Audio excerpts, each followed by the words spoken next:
Hey, so I finally read Atomic Habits, the book that everyone is obsessed with, and it actually lives up to the hype. James Clear isn't just dropping fluffy advice. He gives practical, science-backed hacks to rewire your brain. And today I'm sharing 6 game-changing takeaways that made me go, why didn't I do this sooner? And made me rethink everything. And before we start, if you're new here, hi, I'm Mahmoud. And here on this channel I talk about book reviews, personal growth, productivity stuff, and making the most out of yourself. If this resonates with you, I'd love to have you here. Small habits, the 1% secret. We convince ourselves that massive success requires massive action. Whether it's losing weight, building a business, writing a book, winning a championship, or achieving any other goal, we put pressure on ourselves to make some earth-shattering improvement that everyone will talk about. So why do tiny habits work? James Clear calls it aggregation of marginals. It sounds fancy term, right? So here's a very simple explanation. Business concept called the aggregation of marginal gains. And the name is overly complex, but the concept is simple. So let's put 2 minutes on the clock and dive in. The whole idea of the aggregation of marginal gains is that if you make small improvements across a wide variety of things, and then you combine them, the results are significant. But the key insight for me was just how much is relevant when you're talking about improvements.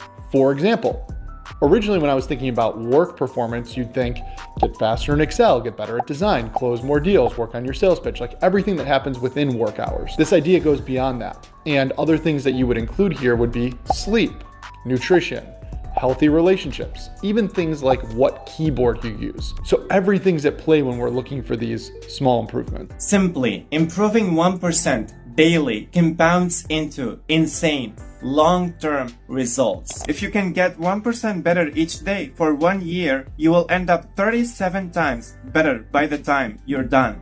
Conversely, if you get 1% worse each day for 1 year, you will decline nearly down to 0. What starts as a small win or a minor setback accumulates into something much more. For me here, I developed that habit of reading 10 pages a day. I know 10 pages a day, it's not that big number. But you know, if you read 10 pages a day, that is 3,650 pages a year. Basically a PhD or 10 books a year. But if you try to read 100 pages once, that is a burnout. Small, sustainable. All big things come from small beginnings. The seed of every habit is a single, tiny decision. But as that decision is repeated, a habit sprouts and grows stronger. Roots entrench themselves and branches grow. The task of breaking a bad habit is like uprooting a powerful oak within us, and the task of building a good habit is like cultivating a delicate flower 1 day at a time.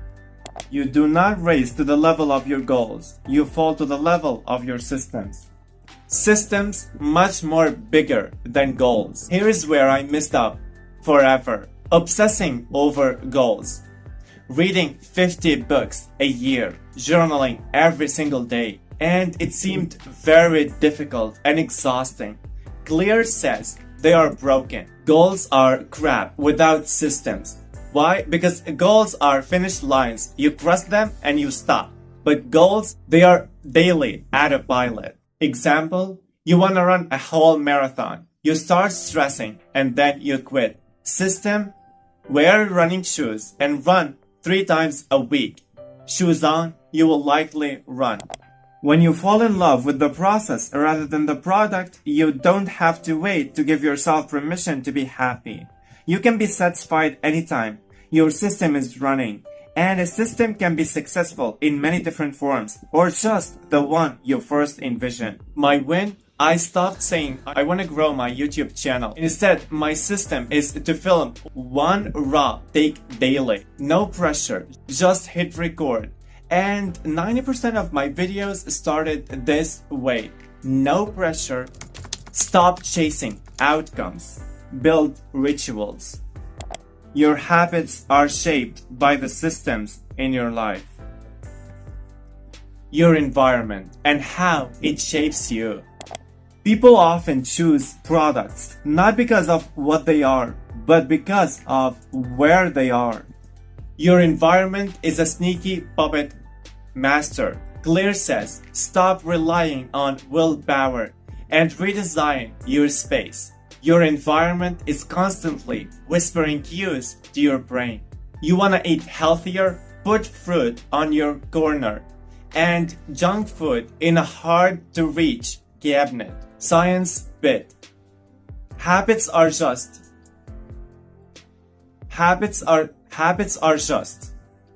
cue, craving, response, reward.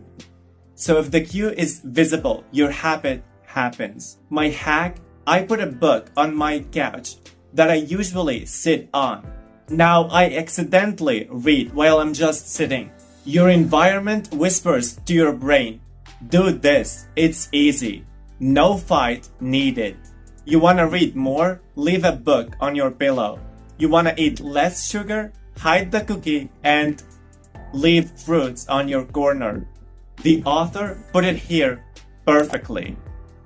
A stable environment where everything has a place and a purpose is an environment where habits can easily form.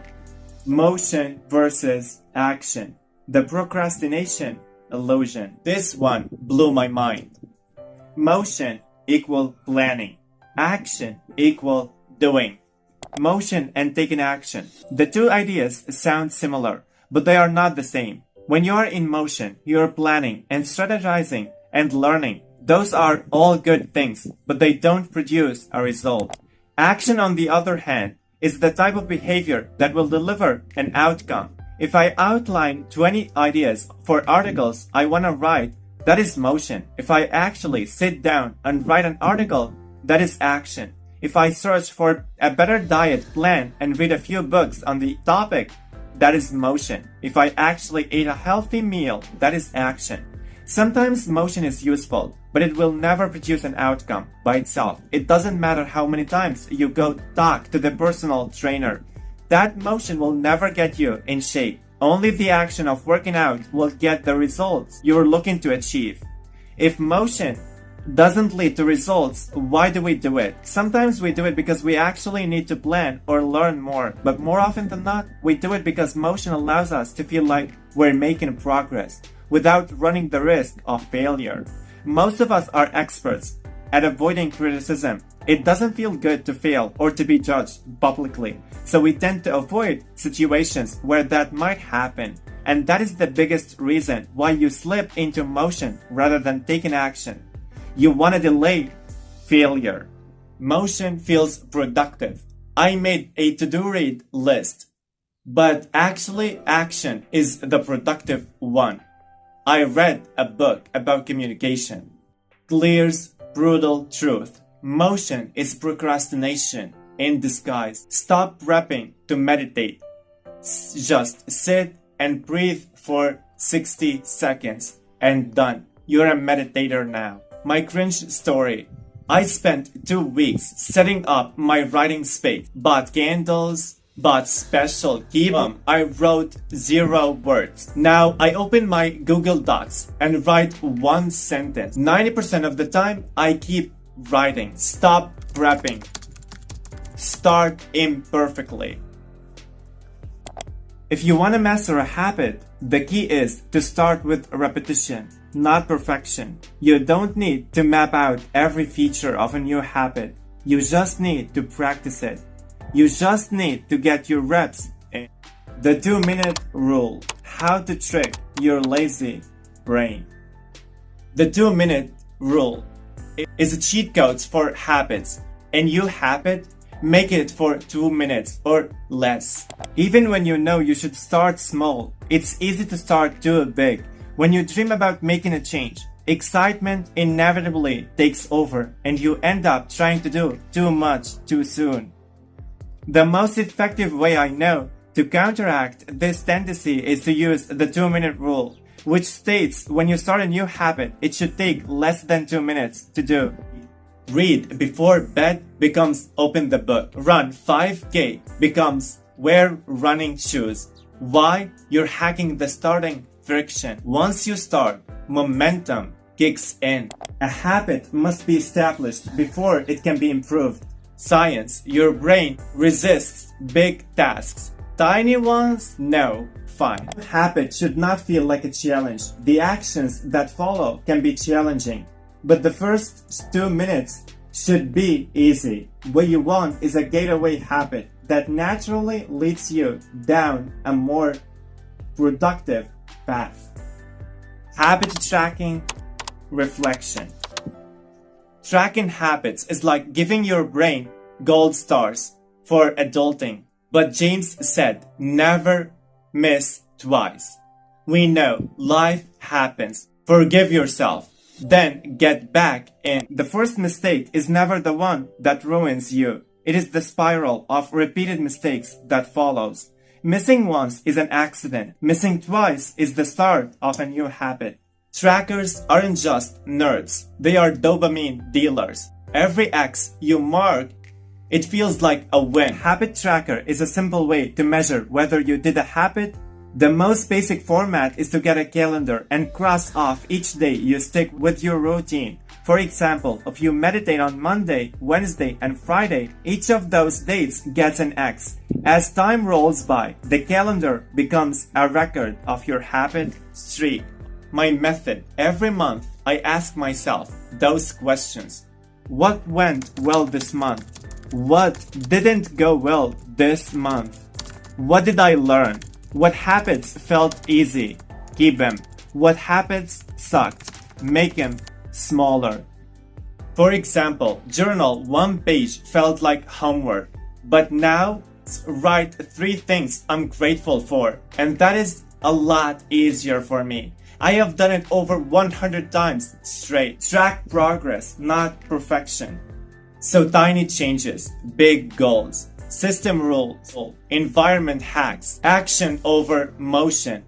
The 2-minute rule, track plus reflect. This book changed how I live my life. If you want to take one thing, make it smaller than anything, and then tell me what shift. Smash the like button and subscribe for more real talk, and drop your habit struggle below. I will reply. Go be 1% better. Bye.